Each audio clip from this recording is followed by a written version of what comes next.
மின்னலை பிடித்து மின்னலை பிடித்து மேகத்தில் துடைத்து பெண் என்று படைத்து வீதியில் விட்டு விட்டார். இப்படி இன்னொரு பெண்மையை படைக்க தன்னிடம் கற்பனை தீர்ந்ததை எண்ணித்தான் பிரம்மனும் மூர்ச்சையுற்றார். அவளின் நாசிக்குள் நுழைந்த காற்று உயிரை தடவி திரும்பும் போது மோட்சம் அடைந்து ராகங்கள் ஆகின்றதே.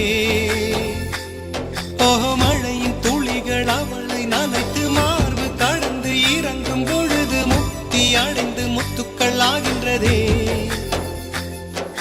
மின்னலை பிடித்து மின்னலை பிடித்து